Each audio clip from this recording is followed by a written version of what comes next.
Bab 25. Saudara Bickley, kita bersaudara tidak punya apa-apa untuk dikatakan. Anda telah mengkhawatirkan saya selama 2 tahun terakhir. Saya mengerti, saudara. Jadi, Kakak Lei, kamu masih harus sangat menderita. Kamu harus membantuku bolak-balik. Apa yang hilang di lokasi konstruksi setiap hari, peralatan dan bahan. Kakak besar Lei, bantu aku mengurusnya. Hari ini adalah hari pertama kerja, dan sebenarnya banyak masalah. Misalnya, peletakan pondasi memerlukan banyak alat, dan tidak semuanya tersedia. Ada juga kayu yang dibutuhkan untuk membangun rumah, sekarang sudah tidak mungkin untuk ditebang, dan bahan basah tidak bisa digunakan untuk membangun rumah. Tetapi setiap rumah tangga mempunyai sedikit banyak kayu, ada yang kayunya bagus, dan ada yang tidak begitu bagus. Hal-hal ini seharusnya membuat pusing Chen Ce, tetapi Tong Dalei membantunya memilihnya. Dia memeriksa setiap potongan kayu dan menegosiasikan harganya. Tong Dalei juga menggunakan reputasinya atau reputasi ayahnya, kepala desa, untuk meminjam peralatan yang dibutuhkan. Ini semua adalah bantuan, jadi Chen Ce memberinya gaji 5 sen sehari, lebih dari 2 kali lipat gaji orang lain. Jika Chen Xiaobing adalah mandor, maka dia adalah kepala teknisi. Dia hanya perlu bertanggung jawab kepada dirinya sendiri sebagai presiden. Setelah Tong Dalei menundanya 2 kali, dia akhirnya tidak bisa menghadapi Chen Ce dan kemudian menerimanya. Dalam sekejap mata, 3 hari berlalu. Di lokasi pembangunan di sebelah hutan Murbei, tanahnya hampir rata. Medan seluas 3 hingga 400 meter persegi telah diratakan. Faktanya, proyek tahap pertama tidak bisa seluas itu, tetapi setelah Chen Ce menghitungnya, dia merasa bahwa rencana awal 200 meter persegi itu agak pelit. Toh, jumlah ulat sutera yang bisa dipelihara dalam 200 meter persegi itu agak sedikit. Kalau dikurangi menjadi 500 meter persegi, itu masih kurang. Tentu saja, investasinya akan meningkat secara alami, dan Chen Ce berencana menggunakan 100 tael perak untuk memperbaikinya. Di mata orang lain, ini sungguh sulit dipercaya, tapi bagi Chen Ce, 2 bangunan pabrik seluas 500 meter persegi bisa dibangun hanya dengan 100 tael perak. Selama 3 hari, Chen Ce juga tidak menganggur. Dia membuat busur majemuk dan mencobanya beberapa kali, dan kekuatannya sungguh menakjubkan. Akurasi dan penetrasi dalam jarak 50 meter cukup luar biasa. Apalagi kayu, armor ringan pun bisa ditembus dengan 1 anak panah. Jangkauan efektif tertinggi adalah setinggi 80 atau 90 meter. Dengan busur majemuk, Chen Ce akhirnya memiliki keberanian untuk berburu lebih jauh ke pegunungan. Kekuatan benda ini tidak lebih buruk dari pistol. Jadi dibandingkan dengan itu, panah tangan itu seperti mainan anak-anak. Boleh saja berburu kelinci dan burung pegar, tapi jika bertemu dengan serigala, beruang, harimau, babi hutan dan binatang lainnya, ia tidak memiliki kemampuan untuk membunuh dengan 1 serangan. Pagi-pagi sekali, Tong Dalei dan ayahnya bertemu Chen Ce. Ibu dan anak Cunyan melarikan diri. Mereka menjual rumah dan tanah mereka ke kota. Jelas mereka tidak berniat memberi kompensasi padamu. Kepala desa tua itu menyalahkan dirinya sendiri. Dalam 2 hari terakhir, jika dia tidak sibuk dengan kamar ulat sutera Chen Ce, kepala desa tua tidak akan menyadari tipuan kecil Cunyan dan putranya. Chen Ce melambaikan tangannya dengan acuh tak acuh, kepala desa, jangan dimasukkan ke dalam hati. Sebenarnya, saya sudah menebak bahwa inilah hasilnya saat itu.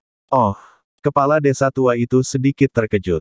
Chen Ce menjelaskan sambil tersenyum, sebenarnya aku telah meninggalkan 2 jalan untuk mereka. Yang pertama adalah melarikan diri. Tapi yang paling bisa mereka lakukan adalah kembali ke rumah orang tuanya jika mereka yatim dan janda. Jika tidak ada jalan untuk membimbing mereka, mereka masih bisa melarikan diri. Pemandu jalan adalah KTP zaman ini. Secara umum, Anda baik-baik saja di suatu daerah, tetapi ketika Anda meninggalkan daerah tersebut, Anda harus meminta pemandu jalan. Jika tidak, mereka adalah pengungsi tidak berdokumen dan akan ditangkap serta dikirim bekerja sebagai kuli. Itu benar, jadi saya di sini untuk bertanya, apakah Anda ingin pergi ke rumah orang tuanya untuk menagih hutang mereka? Tanya kepala desa tua sambil menghisap rokok kering dan meniup lingkaran asap. Haha, lupakan saja. Dia membawa anak itu kembali ke rumah orang tuanya hanya akan menambah pajak orang tuanya di akhir tahun. Ini menjadi bahan perdebatan apakah orang tua dan saudara laki-lakinya bisa mentolerirnya. Ini harus dipertimbangkan harganya, karena menyayangi anaknya. Cunyan pasti akan sangat menderita ketika dia kembali ke rumah orang tuanya. Chen Ce hanya menunggu untuk melihatnya tertawa. Apa cara kedua? Sela Tong Dalei. Cara kedua sebenarnya adalah jalan keluarnya. Jika dia benar-benar ingin mencari cara untuk memberikan kompensasi kepada saya akan memandangnya secara berbeda. Artinya mereka berdua masih bisa diselamatkan. Saya akan melepaskan mereka saat itu juga. Sayangnya, jika dia benar-benar menemukan cara untuk mengembalikan 10 tael perak kepada Chen Ce untuk membuktikan bahwa dia benar-benar ingin mengubah cara hidupnya, maka Chen Ce akan memberi dia dan ibunya kesempatan. Namun sayangnya, dia tidak menangkap maksudnya. Tong Dalei dan ayahnya tersenyum pahit. Siapa di antara mereka yang menyangka bahwa Chen Ce akan berpikir begitu dalam dan sejauh ini? Siapa yang dapat menyalahkan hal ini? Itu bukankah salah ibu dan anak itu? Mencoba bunuh diri saat masih hidup. Chun Yan, ibu dan anak, hanyalah tontonan. Apa yang terjadi pada mereka di masa depan tidak akan mempengaruhi perkembangan Chen Ce. Pabriknya masih dalam tahap pembangunan, namun Chen Ce sudah melakukan persiapan lain untuk beternak ulat sutera. Dia memotong banyak bambu dan menumpuknya di halaman, lalu menganyamnya satu persatu ke dalam jaring bambu, dan bambu itu sangat indah. Layar jaring bambu itu berukuran panjang 1 meter dan lebar 1 meter, dengan sudut-sudut terangkat setinggi 5 cm. Saat menganyam bambu, perlu ada lubang kecil di tengahnya yang dapat menampung jatuhnya bulir padi. Bila saatnya tiba, ulat sutera akan tumbuh di atasnya.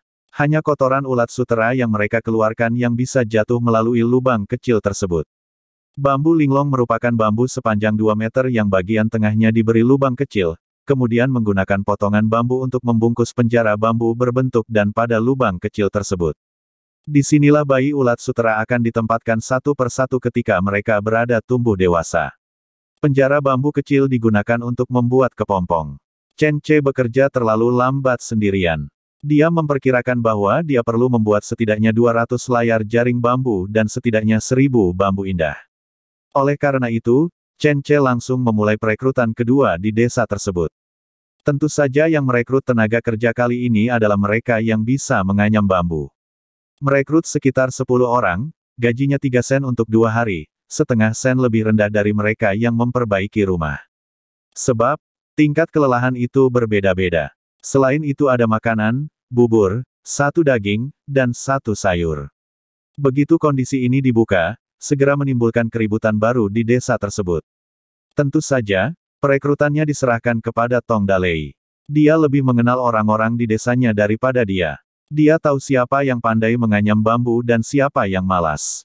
Saringan jaring bambu dan bambu halus tidak terlalu sulit bagi orang-orang ini. Hanya dengan sekali melihat, pada dasarnya mereka dapat melakukannya. Saudara Chen, kamu tidak punya cukup ruang di rumah. Bagaimana kalau aku merajutnya di halaman rumahku? Aku juga menggunakan bambu. Pokoknya, aku jamin aku akan memberimu 10 layar jaring setiap hari. Seorang penduduk desa berkonsultasi dengan Chen Ce. Setelah Chen Ce memikirkannya sebentar, dia dengan tegas setuju. Dan bernegosiasi dengan penduduk desa lainnya tentang model yang sama.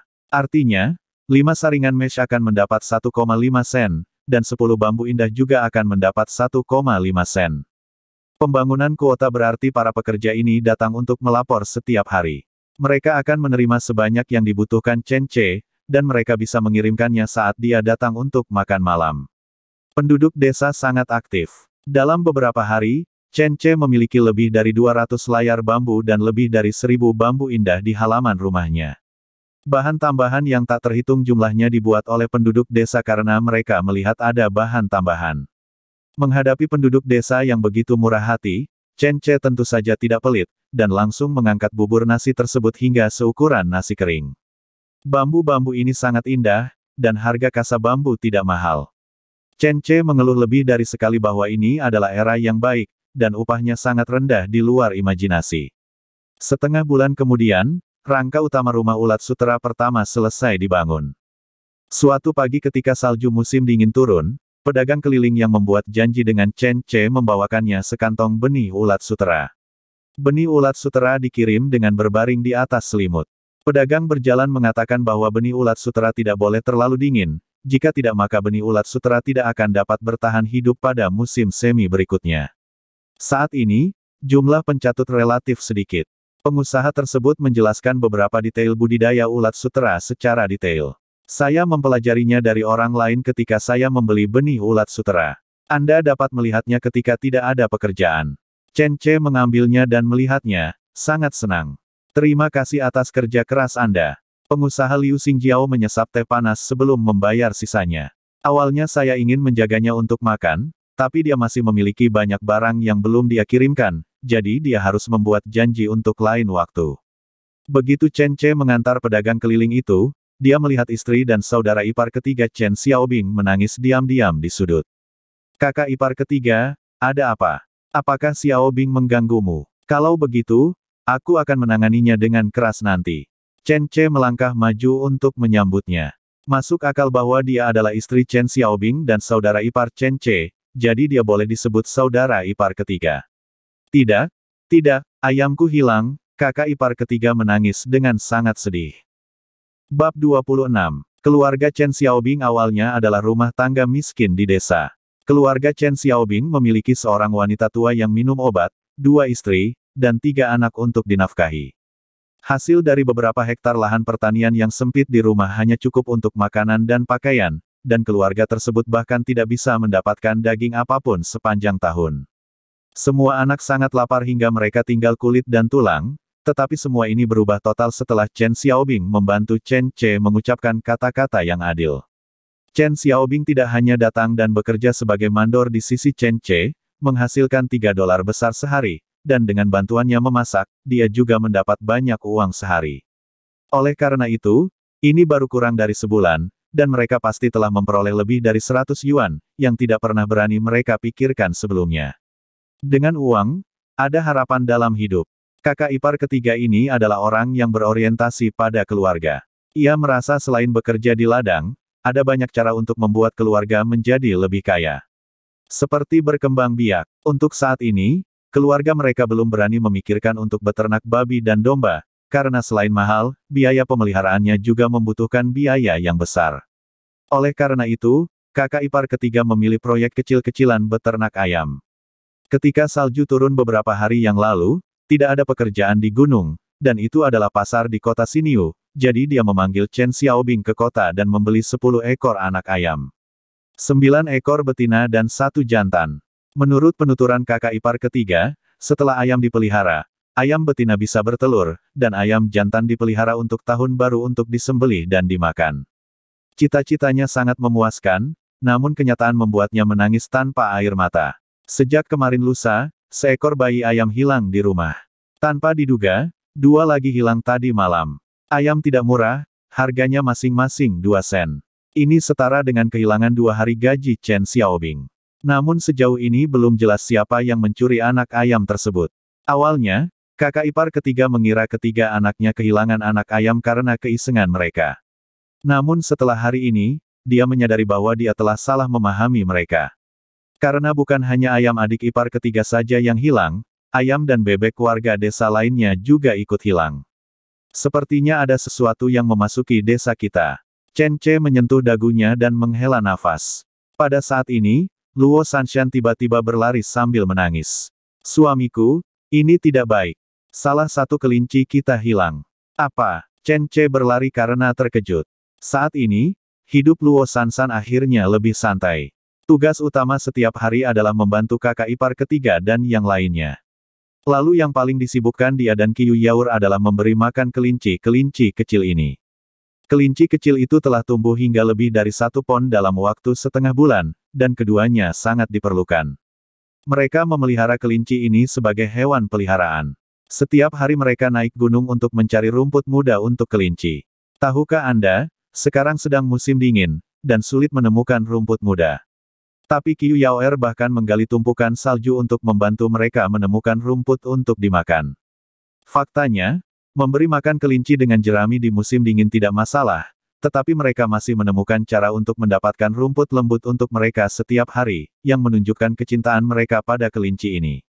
Masakan yang paling banyak disantap di rumah setiap hari adalah sawi putih, daun tua yang paling luar harus dimasak bersama-sama jika orang awam memasaknya. Tapi sekarang mereka diumpankan ke kelinci. Tapi sekarang, kelinci yang begitu berharga telah hilang. Chen Ce berlari mendekat dan melihat-lihat. Benar saja, hanya ada 5 ekor kelinci di kandang kelinci bambu yang dia buat sendiri. Chen Ce juga memperhatikan bahwa bagian tertentu dari sangkar bambu itu sedikit meregang, dan beberapa helai rambut halus menggantung di atasnya. Chen Ce melepas bulu tipisnya. Warna bulunya agak mirip kelinci, tapi juga agak mirip musang. Chen Ce tidak yakin, tetapi tidak mengherankan jika ada sesuatu yang memasuki desa. Jika tidak, tidak mungkin hewan-hewan kecil di desa itu menghilang terus-menerus. Berhentilah menangis Sanshan, belum terlambat untuk menebusnya. Bawa kelinci-kelinci ini ke ruang belakang. Mereka mungkin musang dan sejenisnya. Jika kamu tidak menjaganya, mereka akan dicuri. Ketika Luo Sanshan mendengar ini, dia segera menyeka air matanya, lalu memanggil Qiu Yaoer untuk membawa sangkar bambu ke ruang belakang. Chen Ce pergi ke ruang ulat sutera dan menemukan Tong Dalei yang sedang mengarahkan pekerjaan semua orang. Begitu Tong Dalei melihat Chen Ce, dia berlari sambil tersenyum. Xiao Ce, langkah selanjutnya adalah menaikkan balok. Kamu harus bersiap. Menurut aturan desa Chenjia kami, kamu harus menaburkan beberapa permen dan menyalakan beberapa petasan untuk menyajikan sinarnya. Berdoa untuk perdamaian, kita harus menunggu dan melihat. Hal ini tentunya harus dilakukan, dan bukan hanya menjadi adat setempat di desa Chenjia, tetapi juga menjadi adat di banyak tempat. Makanan disediakan untuk rumah baru, dan gula ditaburkan untuk perdamaian.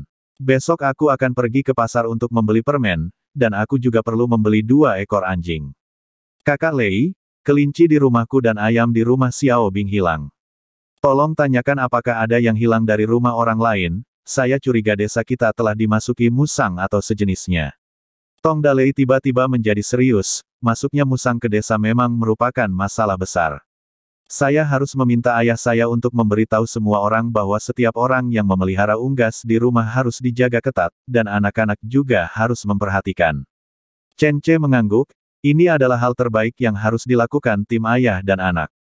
Keesokan paginya, Chen Ce masih menggendong Luo Sanshan di tempat tidur dan tidak bangun.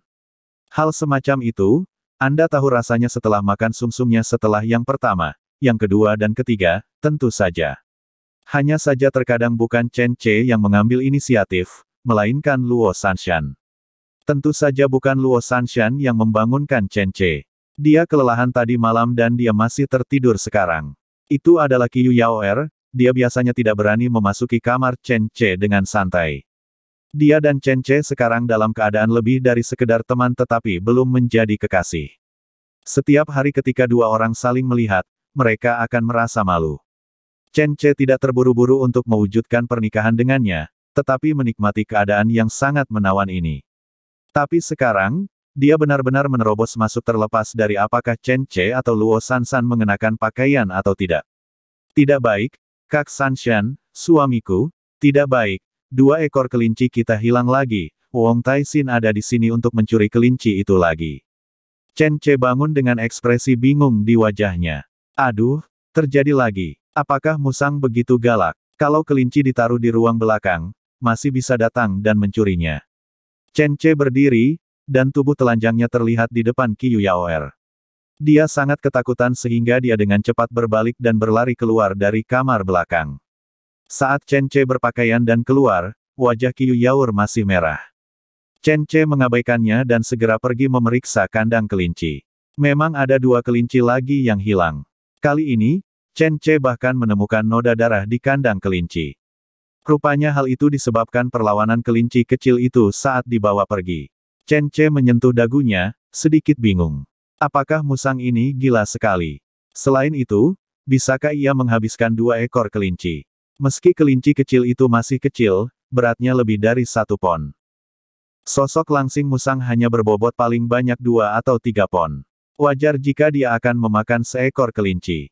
Tapi jika dia makan 2, bisakah dia menghabiskannya? Dan tak lama kemudian, ketika kakak ipar ketiga mulai datang untuk bekerja, dia menangis lagi dan mengeluh bahwa salah satu ayamnya hilang, dan ayam serta bebek dari beberapa keluarga lainnya juga hilang.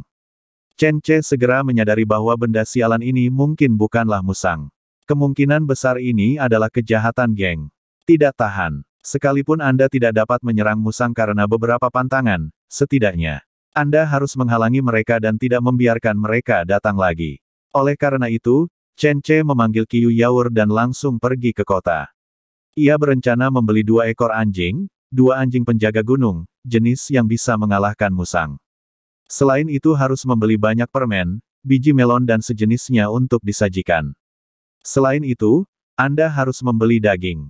Chen Che sekarang mengonsumsi lebih dari 10 kg daging di lokasi konstruksi setiap hari, dan setiap kali dia membeli lebih dari 50 kg, dia adalah pelanggan besar, jadi sekarang pemilik toko daging akan menyambut Chen Che dengan hangat setiap kali dia melihatnya.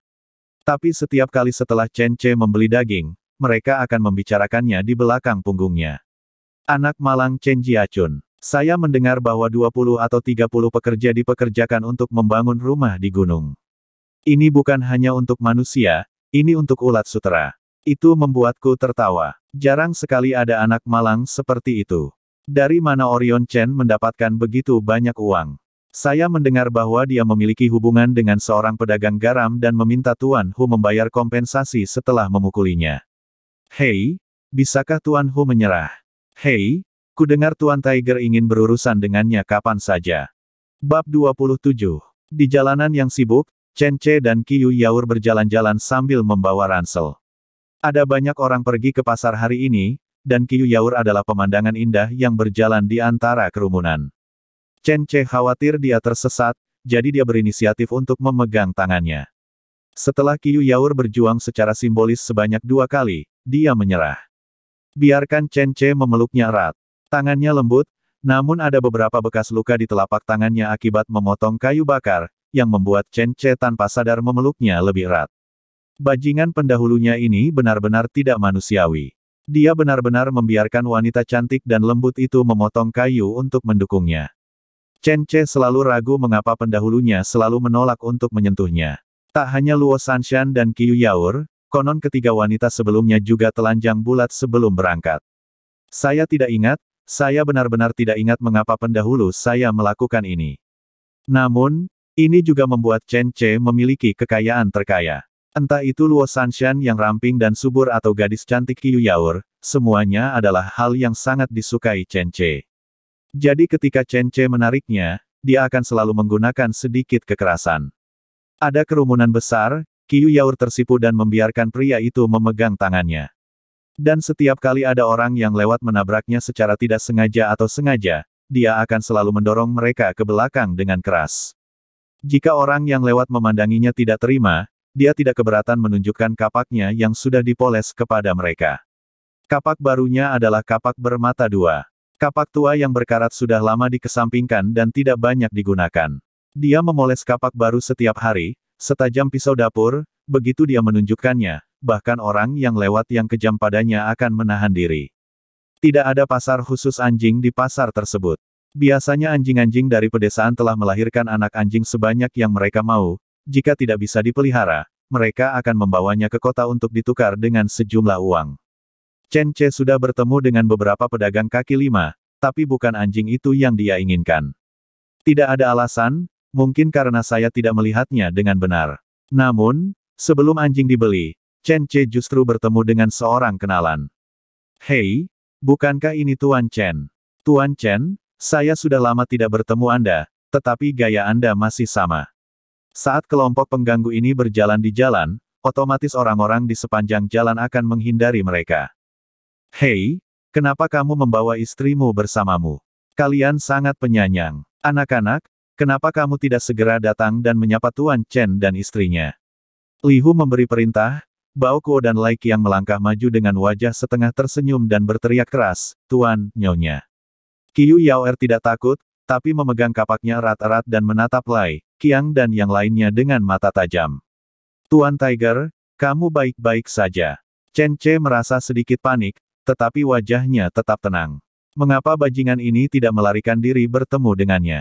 Apakah mereka tidak takut pada penjaga toko Qin? Sepertinya sudah waktunya untuk berbicara dengan penjaga toko Qin. Sekalipun Anda tidak meminta bantuan apapun darinya, setidaknya Anda bisa mencoba membangun hubungan dan mengejutkan orang-orang ini. Dengan senyum misterius, Li Hu mengucapkan selamat tinggal, tetapi tidak mempermalukan Chen Che dan membawa sekelompok anak buahnya pergi. Chen Che bingung. Apakah suatu kebetulan aku bertemu mereka? Atau apakah mereka sengaja datang ke sini? Melihat sosok mereka yang berlalu, Chen Ce mengerutkan kening. Tidak jauh di depan adalah toko pedagang garam penjaga toko Qin.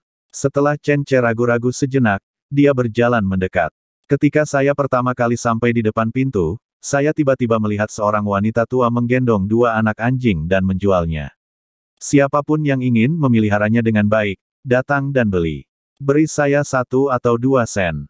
Saya benar-benar tidak bisa memeliharanya di rumah. Ibu mereka adalah anjing pemburu yang sangat kuat. Dia membantu keluarga saya menangkap babi hutan. Mata wanita tua itu merah, dan dia jelas enggan berpisah dengannya, tapi dia harus menjualnya. Semua orang hanya melihatnya dan tidak berniat membelinya. Karena kedua anjing ini terlihat sedikit berbeda, mereka kurus, kecil, berbulu kering, dan terlihat kurang gizi.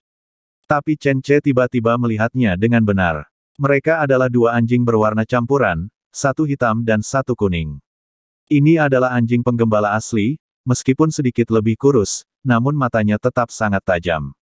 Seperti apa matanya? Oh, aku mengingatnya. Seperti Qiu Yaoer. Ketika Chen Ce baru saja melakukan perjalanan melintasi waktu, mata Qiu Yaoer memiliki pandangan yang sama. Dia jelas tersiksa oleh kehidupan dan kelaparan dan tidak dapat hidup lebih lama lagi.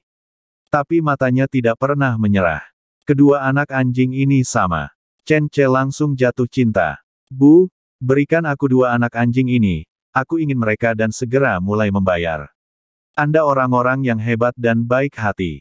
Kalau tidak, kami tidak bisa membuka panci di rumah. Aku benar-benar tidak tega membiarkan mereka pergi. Keluargaku sudah tua. Mereka dulunya adalah pemburu yang hebat, tapi kemudian mereka jatuh. Sudah hampir setahun dan mereka masih tidak bisa berburu, air matanya bergerak. Wanita tua itu sepertinya sudah lama menahannya, jadi dia menangkap Chen Ce, orang yang baik hati, untuk mengeluh. Chen Ce mendengarkan dengan penuh perhatian. Dari keluhannya, Chen Ce mengetahui bahwa dia berasal dari desa Liu Jia sebelah. Meski wanita tua itu terlihat lebih tua, sebenarnya usianya kurang dari 50 tahun karena tekanan hidup sehingga ia menjadi seperti ini. Hidup ini tidak mudah, dan Chen Ce sangat menyukai kedua anjing ini, jadi dia memutuskan untuk membantunya. Bibi, kita ditakdirkan untuk bertemu satu sama lain. Saya dari Chen Jiachun. Saya sangat menyukai kedua anak anjing ini. Saya akan memberi Anda sebuah amplop merah untuk keberuntungan. Saya juga berharap keluarga Anda cepat bangkit. Chen Ce memberikan uang dalam kain merah. Wanita tua itu merasa ada yang tidak beres ketika dia mengambilnya. Ketika dia melihat begitu banyak uang, dia segera menghentikan Chen Ce dan berkata bahwa dia ingin membayarnya kembali, tetapi tidak sebanyak itu. Anak muda, ini keterlaluan. Hanya $6 saja sudah bagus. Tidak apa-apa, ambillah, Bu. Chen Ce mengambil kedua anjing itu dan berjalan sambil menggendong mereka. Bibinya tidak bisa berhenti menangis. Sungguh suatu keberuntungan baginya bisa bertemu dengan dua orang baik di era ini. Sambil menggendong kedua anjing itu, Chen Ce dan Qiu Yaoer memasuki toko pedagang garam. Hei, Tuan Chen, Nyonya Chen, Anda di sini, pelayan Xiao Ding masih sangat cerdas. Lama tidak bertemu, Xiao Ding. Apa kabar? Ambil amplop permen ini untuk menghiburku. Keluargaku sedang membangun rumah dan akan dibangun hari ini. Xiao Ding pada awalnya menolak, tetapi ketika dia mendengar itu adalah permen terbaik, dia tersenyum dan menerimanya.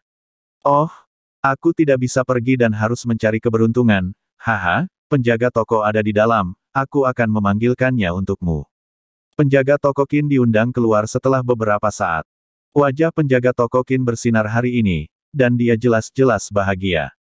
Tentu saja, Chen Ce juga mengemas permen pernikahan yang lebih canggih untuknya. Setelah beberapa kata percakapan, Chen Ce tahu bahwa bertemu Li Hu dan yang lainnya hari ini bukanlah suatu kebetulan. Karena Chen Ce mendapat kabar yang sangat fatal dari penjaga toko Qin.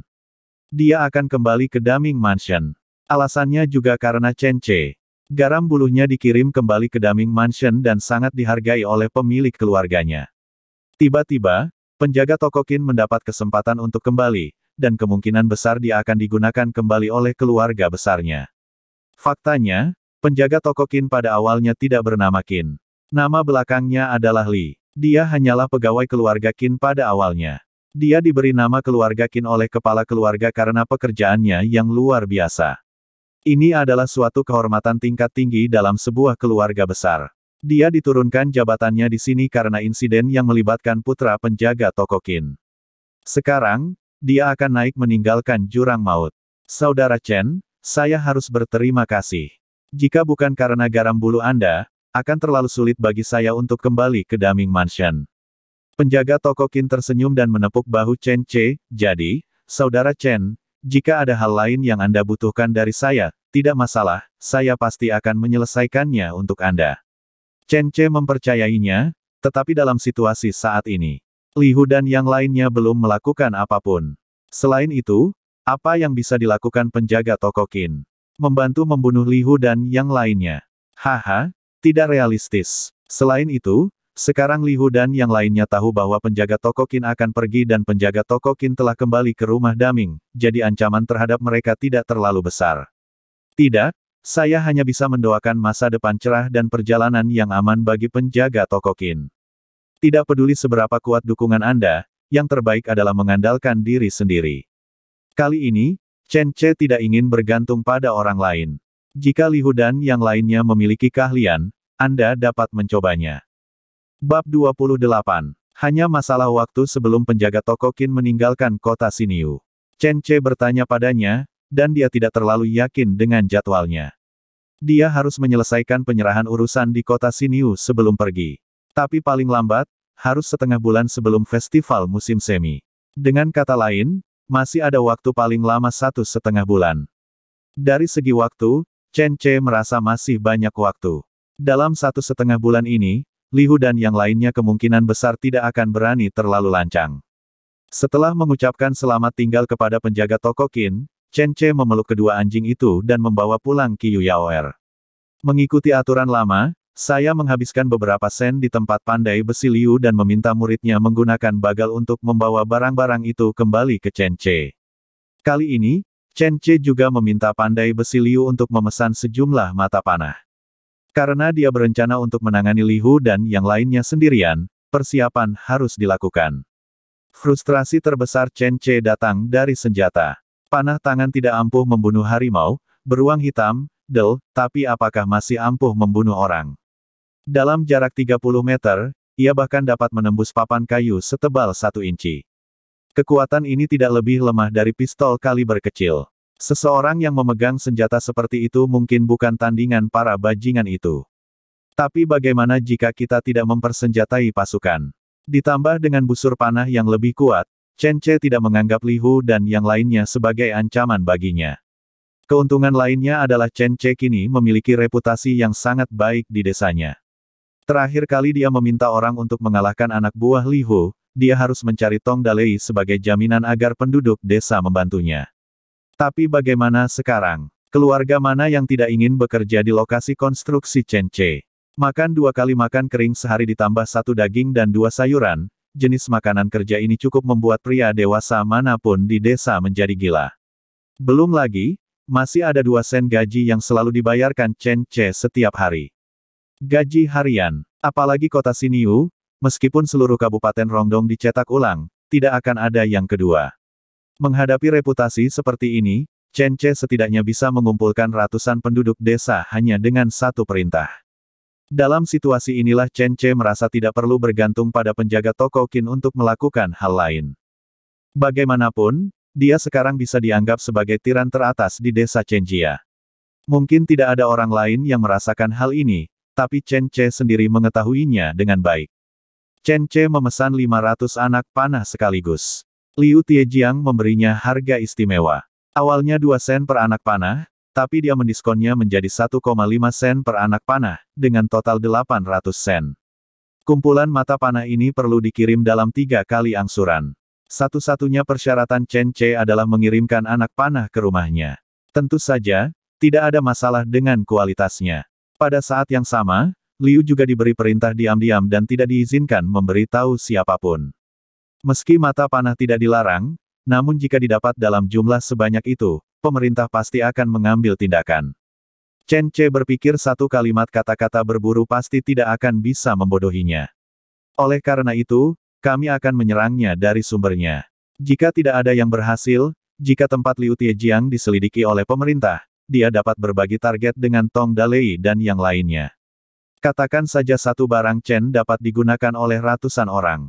Anak panah pertama yang dibawa pulang tidak banyak, kurang dari 100.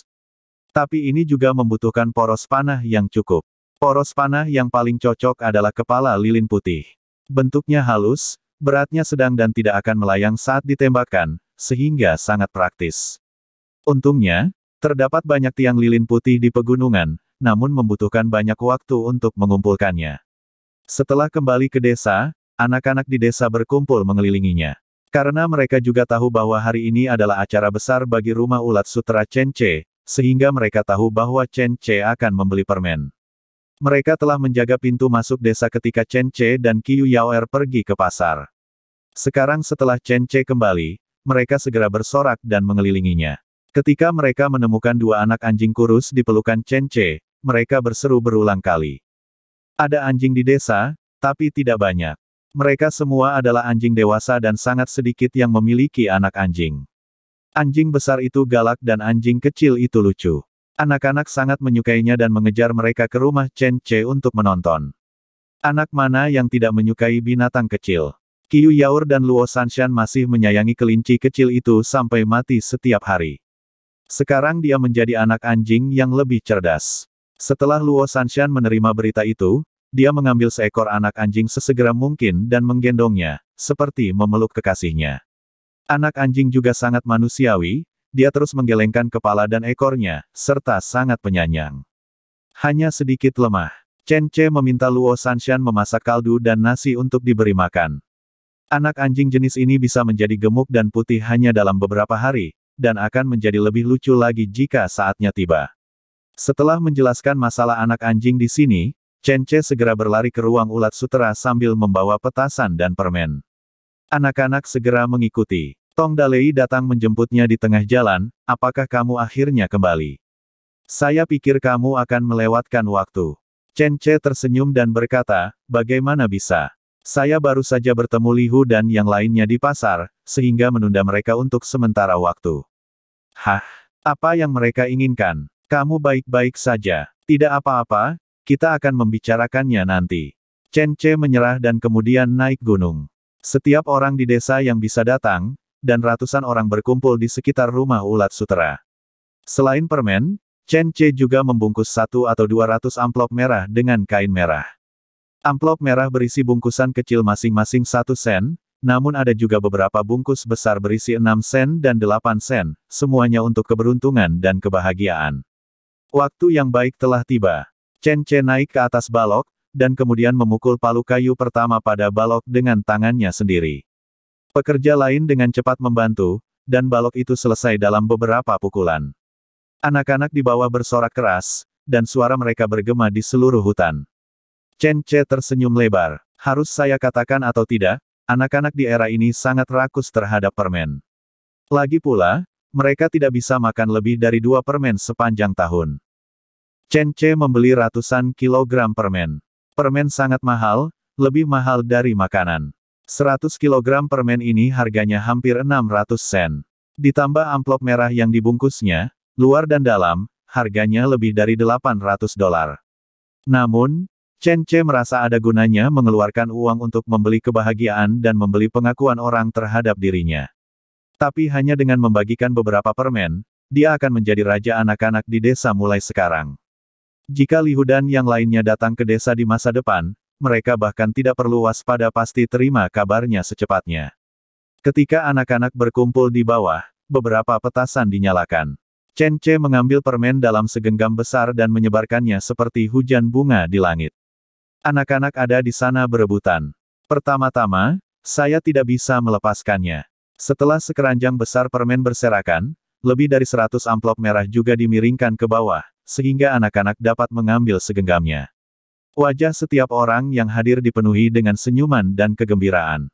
Suasananya begitu kuat sehingga sama sekali bukan tampilan dingin generasi selanjutnya di mana semua orang berkumpul dan hanya melihat ponselnya. Anak yang mendapat banyak permen itu tertawa. Menangislah jika Anda tidak mendapatkannya. Lagi pula, beberapa anak masih terlalu kecil untuk mendapatkannya. Pada saat ini, Chen Che, sang master, datang untuk memenangkan hati orang-orang, memasukkan segenggam permen atau memberikan amplop merah kecil kepada anak-anak yang menangis. Anak-anak menjadi gembira, mengupas permen dan memakannya dengan gembira. Beberapa anak yang lebih teliti juga akan memberi makan orang tuanya. Biasanya dalam hal ini orang tuanya tidak akan makan banyak, tetapi mereka juga akan merasa sangat bersyukur. Sebuah peristiwa besar berakhir dalam lingkungan yang begitu hidup. Anak-anak bahagia, penduduk desa juga bahagia, dan meskipun Chen Ce membayarnya, dia juga bahagia. Melihat penduduk desa perlahan-lahan pergi, suasana hati Chen Ce sedang baik. Suasana seperti ini, lingkungan seperti ini, dunia ini sungguh berharga. Namun, masih banyak hal yang perlu diselesaikan. Bab 29. Upacara peletakan balok resmi selesai, semuanya berjalan sukses dan tidak ada masalah. Untuk hal-hal seperti membangun rumah, keselamatan adalah hasil terbaik. Setelah memasang balok, langkah selanjutnya adalah menutup atap dan dinding. Karena ini adalah rumah ulat sutera, maka perlu ventilasi yang cukup, maka Chen Ce meminta agar dindingnya tidak terbuat dari lumpur. Rumah penduduk desa semuanya terbuat dari dinding lumpur, begitu pula rumah Chen Ce. Mereka menggunakan bambu untuk membuat pagar bambu, lalu menempelkan lapisan lumpur kuning di pagar tersebut. Setelah lumpur kuning mengering, ketangguhan pagar bambu akan menarik dinding dan membuatnya berdiri kokoh sehingga membentuk dinding lumpur. Tentu saja, tidak tahan terhadap angin dan hujan, dan masa garansinya tidak terlalu lama, dan bisa rusak dalam 20 atau 30 tahun. Namun bagi orang awam, itu juga merupakan cara terbaik untuk membangun rumah. Rumah ulat sutera Chen Ce tidak menggunakan rumah ulat sutera jenis ini, melainkan menggunakan potongan bambu sebagai dindingnya. Belah bambu menjadi potongan-potongan dengan ukuran yang tepat, lalu tempelkan potongan demi potongan ke dalam celah dinding yang telah disediakan. Dengan cara ini, dinding bambu tidak kuat, namun memiliki ventilasi yang lebih baik, sehingga ulat sutera dapat dengan tenang dan gembira membentuk kepompong di dalamnya. Hanya saja Anda perlu mengeluarkan uang untuk membeli bambu dalam jumlah banyak. Ada banyak hutan bambu di desa ini, dan para pekerja mampu membeli bambu di rumah, dan total biayanya kurang dari $100. Selanjutnya, pemasangan dinding rumah akan relatif mudah. Dibutuhkan sekitar 10 pekerjaan untuk menyelesaikannya. Saat musim semi tiba, Anda bisa mulai beternak ulat sutera. Saat makan siang, semua orang membicarakan tentang pemandangan yang meriah tadi. Desa kami sudah tidak semarak selama bertahun-tahun. Tidak, bahkan Nenek Wu datang untuk ikut bersenang-senang. Dia bahkan memakan 2 permen di mulutnya yang ompong. Terima kasih kepada bosku, kalau tidak, desa kita tidak akan semarak selama tahun baru. Semua orang mengungkapkan rasa terima kasih mereka kepada Chen Ce dengan setiap kata. Chen Ce, seperti orang lain hari ini, memegang mangkuk besar berisi nasi campur dan setumpuk besar daging babi rebus di atasnya. Tidak ada tanaman dengan hasil tinggi seperti kentang pada zaman ini, sehingga daging babi rebus dibuat dengan melon Jepang. Melon Jepang disebut juga Sun Melon dan Hou Melon. Namanya berbeda-beda di berbagai tempat. Tapi ini juga merupakan sayuran dengan hasil tinggi yang belum tersedia di desa. Chen Ce menemukannya secara tidak sengaja di pasar. Dia bahkan membeli beberapa sayuran tua dan berencana menanamnya setelah musim semi. Ada banyak pesto di dalam daging babi rebus, dan dimasak sampai sedikit gosong, rasanya sangat enak. Perut babi 3 lapis berukuran 1 cm persegi ini memiliki kulit merah dan lem lembut. Perut babi 3 lapis itu gemuk, empuk, berair, dan penuh minyak. Makanlah sepotong perut babi, tambahkan sepotong pesto atau rebusan melon Jepang, dan rasanya akan keluar setelah digaruk saja. Jongkok di samping tembok halaman, Chen Ce makan dengan sangat berani, mengobrol dengan semua orang sambil makan, tanpa ada niat untuk pamer. Luo Sanshan, Qiu Yaur dan wanita lainnya menyiapkan meja di dapur untuk makan. Mereka memiliki hidangan yang sama, tetapi mereka makan jauh lebih anggun daripada para pekerja. Luo Sanshan dan yang lainnya menamai 2 anjing baru di rumah. Yang kuning disebut Xiao Huang, dan yang hitam disebut Xiao Hei. Chen Ce hanya bisa menyetujui nama yang tidak berguna itu. Kedua anak anjing kecil itu sudah kenyang dengan makanan, dan kini mereka semakin akrab dengan kawasan ini. Mereka mulai berlarian liar di halaman, bermain, dan membangun kesadaran teritorialnya. Di tengah makan, kepala desa tua itu datang. Apakah kamu makan? Chen Ce, aku harus memberitahumu tentang musang. Kepala desa tua itu tampak sangat cemas. Sanshan, Ambilkan semangkuk nasi untuk kepala desa. Tolong ambilkan sayuran secukupnya. Chen Ce menyapa Luo Sanshan untuk mengambil nasi. Oh, aku tidak akan memakannya. Aku memakannya di rumah. Kepala desa tua itu segera menolak. Dia bukan tipe orang yang memanfaatkan orang lain. Jika masalahnya tidak terlalu mendesak, dia tidak akan datang ke sini saat ini. Tidak apa-apa untuk dibawa pulang nanti ada, makanan hari ini lebih banyak. Mari kita bicara sambil makan. Chen Ce menghiburnya dan berhenti makan ketika dia melihatnya. Kepala desa tua itu pandai dalam segala hal, tapi dia agak terlalu jujur. Aku tahu. Luo Sanshan meletakkan mangkuknya, lalu buru-buru membantu menyendok nasi, lalu membawanya ke kepala desa tua. Setelah bujukan semua orang, kepala desa tua itu mengambil semangkuk penuh nasi dan mengambil 2 suap. Dia ingin memulai keperluannya, tetapi dia tertarik dengan makanannya yang lezat, jadi dia mengambil beberapa suap lagi. Kemudian dia mulai berbicara tentang keperluannya. Alasan mengapa kepala desa tua itu begitu cemas adalah karena ada anak laki-laki seorang penduduk desa digigit. Anak tersebut berusia 4 tahun, namun ia masih terlihat kecil karena kekurangan gizi. Namun anak berusia 4 tahun itu mampu mengekspresikan dirinya dengan jelas. Dia mengatakan bahwa itu bukanlah musang, melainkan seekor kucing. Dilihat dari warna bulu di kandang ayam dan kandang kelinci di setiap rumah tangga, menurutku tidak mirip dengan musang. Lagi pula, musang tidak memiliki nafsu makan yang besar, Ling atau si kucing hutan telah datang ke desa kita. Kata-kata kepala desa tua membuat semua orang bernapas lega. Di zaman ini ada pantangan untuk membunuh musang, seperti halnya orang Melayu juga melarang membunuh musang karena menimbang beberapa aspek keuntungannya. Meskipun musang dapat mengancam ternak ayam dan itik, tetapi ada peranannya terhadap kelestarian lingkungan. Musang suka makan buah-buahan, terutama buah enau, kopi, dan biji-bijian lainnya.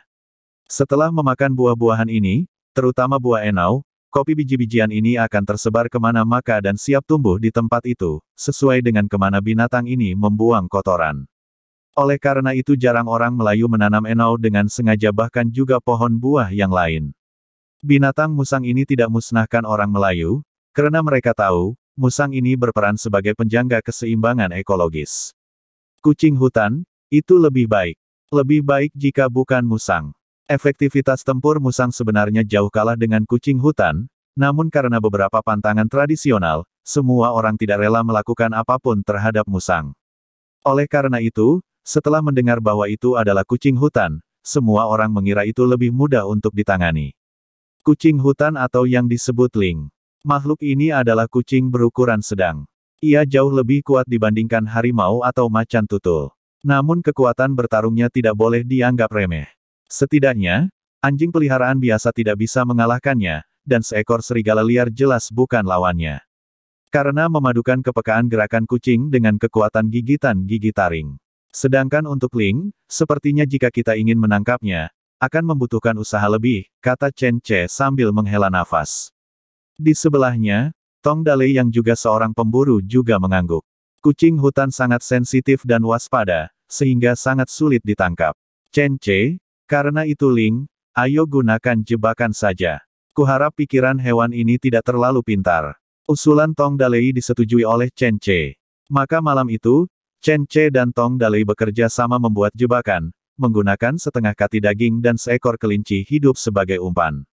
Kelinci dan dagingnya secara alami dibawa dari rumah Chen Ce. Jika 2 hari sebelumnya, Chen Ce tidak akan berani menggunakan kelinci sebagai umpan. Ini adalah kesayangan Luo Sanshan dan Qiu Yaur. Tapi sekarang, karena punya 2 ekor anjing imut, cinta mereka berubah haluan. Perangkap dipasang di ruang terbuka desa, berupa perangkap rantai yang terbuat dari bambu yang dianyam menjadi sangkar dan tali rami sebagai tali pengikatnya. Malam itu, Chen Ce tidak tidur dengan Luo Sanshan karena dia selalu perlu memperhatikan apa yang terjadi di luar. Tapi setelah begadang setengah malam, saya malah masuk angin. Ketika Chen Ce bangun pagi-pagi dan berlari untuk melihat jebakan, Ling tidak datang sama sekali. Ketika penduduk desa mulai bekerja, Chen Ce mengetahui dari mulut mereka bahwa 2 keluarga hewan ternaknya telah diculik. Hewan ini lebih pintar dari yang kita duga, tapi itu tidak masalah. Mari kita lebih bersabar. Chen Ce bisa menahan amarahnya. Alhasil, keesokan harinya, hari ketiga, masih belum menemukan apapun. Di beberapa desa, semua ayam di rumah mereka dicuri. Beberapa penduduk desa khawatir akan dicuri, sehingga mereka hanya bisa memotong dan memakan ayam tersebut dengan berlinang air mata. Ada juga sebagian orang yang memiliki anak bayi di rumah yang khawatir anaknya akan direnggut oleh Ling. Mereka khawatir sepanjang hari, mereka mengikat anaknya di pinggang saat sedang bekerja beberapa mulut besar. Anak itu dipukuli sampai menangis. Selang beberapa hari, Ling tersebut tidak tertangkap, malah membuat warga desa panik. Para pemburu di kedua desa tersebut, Chen Ce dan Tong Dalei, juga berada di bawah tekanan yang besar. Perangkap tersebut sama sekali tidak efektif. Mereka bahkan menyuruh orang berpatroli di malam hari, tetapi mereka tidak dapat mencegah kucing hutan menyerang ternak di desa tersebut. Hingga suatu pagi di hari kelima, di tengah salju musim dingin, Chen Ce dan Tong Dalei menemukan jejak kaki yang ditinggalkan Ling di salju. Bab 30. Kita harus menangkapnya tidak peduli apapun kali ini. Melihat jejak kaki di salju, Chen Ce sangat marah. Sebagian besar dari 6 ekor kelinci dalam keluarga tersebut hilang, dan penduduk desa mengalami kerugian besar akibatnya. Para pekerja tidak bekerja selama beberapa hari. Seluruh desa panik karena seekor Ling. Oleh karena itu, Chen Ce akan menangkapnya apapun yang terjadi. Dengan jejak kaki, akan lebih mudah menemukannya. Chen Ce mengambil panah otomatis, busur panah di punggungnya, dan cukup banyak anak panah. Dia memanggil Tong Dalei, Chen Xiaobing dan beberapa pekerja kuat lainnya, dan beberapa anjing asli dari desa untuk naik gunung. Xiao Huang dan Xiao Hei juga dibawa oleh Chen Ce, bukan karena mereka diharapkan melakukan pekerjaan besar. Mereka terlalu kecil dan akan digigit sampai mati jika bertemu dengan Ling. Chen Ce hanya ingin mengajak mereka merasakan suasana berburu. Anjing penjaga gunung secara alami perlu pergi ke alam. Bagaimana rasanya makan, minum, dan bertingkah genit di pelukan wanita cantik setiap hari. Yah, Chen Ce sama sekali tidak merasa iri pada mereka. Chen Xiaobing dan yang lainnya juga membawa senjata sendiri, termasuk kapak, tali, dan makanan kering. Tong Dalei membawa jaring dan busur tanduk sapi, jelas sudah tua dan hanya memiliki 3 anak panah. Namun jangan meremehkannya, Tong Dalei telah menembak jatuh buaya bersama pendahulunya dengan busur tanduk ini. Semua orang tidak banyak bicara di sepanjang jalan. Mereka memimpin anjing-anjing itu dan mengejar ke pegunungan mengikuti jejak kaki yang ditinggalkan oleh Ling. Banyak jalan yang dilalui Ling sulit untuk dilalui. Untungnya, saljunya tidak dalam, jadi berjalan kaki tidaklah sulit. Jika terjadi 1 atau 2 kali hujan salju lebat lagi, hutan pegunungan ini tidak dapat diakses. Setelah seharian mengejar, akhirnya kami berhenti di sebuah tebing sekitar 1 kilometer dari rumah ulat sutera. Sepertinya ada di sini. His, gua ini sangat dalam.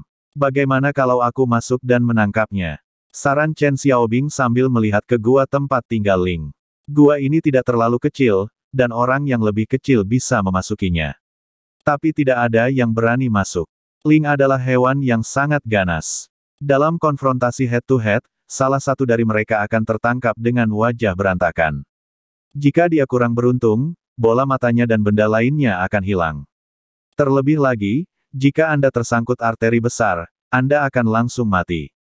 Tong Dalei menemukan noda darah, bulu kelinci, dan bulu ayam di pintu masuk gua, yang pasti Ling itu ada di sini, tapi kamu tidak harus masuk, kita mungkin tidak bisa menangkapnya. Tong Dalei berbalik dan mencari Chen Ce. Dia berencana meminta ide kepada Chen Ce, apakah akan berjaga di sini atau memasang jebakan di pintu masuk gua. Chen Ce. Tong Dalei menemukan bahwa Chen Ce masih berada di luar gua, jadi dia keluar. Chen Ce sedang bekerja dengan penduduk desa lain untuk menyapu salju di luar gua. Ini adalah anggur liar. Rasanya sangat asam. Saya pernah ke sini sebelumnya. Buahnya sangat besar sehingga tidak ada yang memakannya. Mereka diberikan kepada burung, tetapi burung tidak memakannya karena terlalu asam. Penduduk desa bernama Da Zuang ini, juga merupakan pekerja di keluarga Chen Ce. Dia terlihat jujur, dan dekat dengan Chen Xiaobing. Dia adalah seorang tukang kayu yang terampil, jadi dia biasanya pergi ke pegunungan untuk mencari kayu bakar.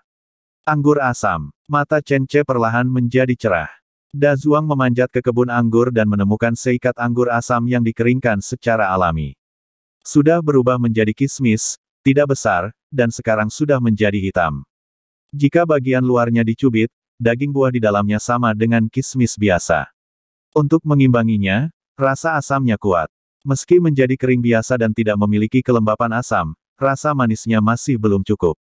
Itu sebabnya mereka ada di sini, diabaikan oleh anjing, dan penduduk desa tidak pernah berniat mengambilnya kembali dan memberikannya kepada anak-anak sebagai makanan ringan. Lagi pula, rasanya terlalu asam. Tapi rasa asam ini membuat Chen Ce tersenyum. Ini adalah kebun anggur yang sangat luas, setidaknya 20 atau 30 hektar, meskipun tidak sebesar hutan Murbei. Tapi itu diberikan secara gratis. Chen Ce sudah memiliki rencana yang cukup bagus dalam pikirannya. Chen Ce, apa yang kamu lakukan? Ini anggur asam. Kamu tidak boleh memakannya. Itu akan menyebabkan sakit perut. Tong Dalei berjalan keluar. Melihat Chen Ce tampak tertarik dengan hal ini, dia segera mengingatkannya dengan ramah. Chen Ce tersenyum dan mengangguk tanpa berkata apa-apa lagi. Tanah harta karun ini tidak dapat diambil oleh orang lain di masa depan. Jenis anggur asam ini pastinya tidak enak untuk dimakan, tapi pasti enak jika digunakan untuk membuat wine. Anggur sangat populer di dinasti Zhou. Orang-orang dari semua lapisan masyarakat suka minum, anggur berbiji tinggi dan anggur beras adalah minuman utama, sedangkan anggur tersebar dari wilayah barat dan harganya mahal. Tentu saja pengeluaran utamanya adalah transportasi. Jika Anda bisa membuat buah anggur ini menjadi anggur, meskipun Anda hanya menjualnya dengan harga minuman keras, Anda akan menghasilkan banyak uang. Bagaimanapun, anggur sepenuhnya gratis. Proses produksinya juga sangat sederhana bagi Chen Ce.